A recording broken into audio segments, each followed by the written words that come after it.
questions kan hanggeeko. Operation tawbase regret tawbra? Tawde. Dum Ai hande dum mithupse. Yaudabne dum yawning heba. Okay. Ina hangdi leidana. Yam pome fazadre soigri kan khanba. Kam khande da. Haye hande yawram dabaine. Hojik se dum result se phajana di taaba natridana. Dum kitang yawram ba ai kem yawram damna dum harau heba. Hojik pomiba matam oresu yengose hanadagi hena nungaibra. Kitang nungai ai do ai mitto kaino se ai skin jam kaino tawbaine. So mithup na pa phajana phom ta da badu. Adu ji dum pamjar hai tar. Thik oibada nangi do. Dena Aina regret oibra hangi tudi mi khara pakhatlaga operation tawdaba leidana ko semuraga heyeng amu do operation moino khangadra kainga bi shape se dum photos myam ji yengminare ko fazaba shape tarak tu manbra hoi tu adi chauna ga doksan ba abnormal memory yam kan chawa da adu na traga su ko yam pik na di ta da uli man yam pom khat ki bra nangi sa khara pom gi ma le pom khat ai dum eyes thomi ngai manung da adu gi third day wait third day second day da tai to khara pom khat le aduga adu mit makha ai pom khat le ko mai se aduga fourth adai de na khara handara ma aduga di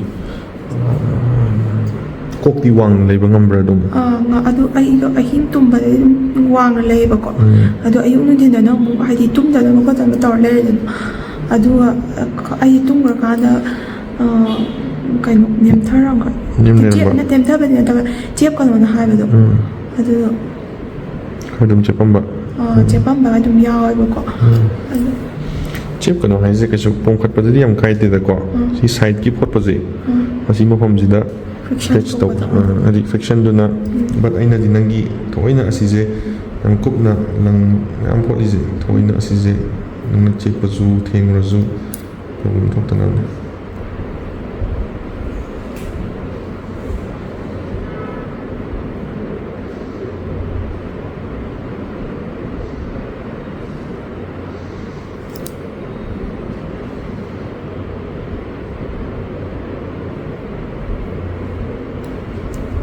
sum nangi convenient oina ba ai lang sapa matung da di check up am na taw ti ko problem udam ni na ko do nang na tham pha ba tha ahum pha ba tha taruk pha ba do hengwai chahi ama ni phar kan da photo share to biru ko matam du gi condition do kamai ni improvement la I have do ina ju khang na ba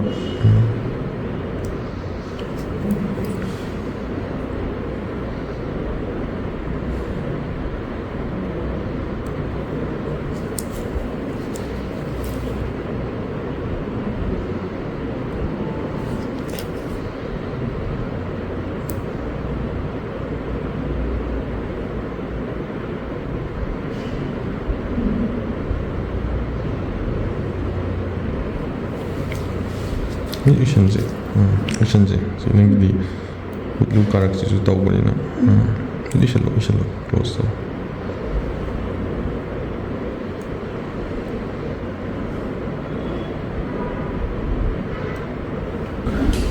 blade macam je tinggal kana ishan lagi kas taw ishalo ko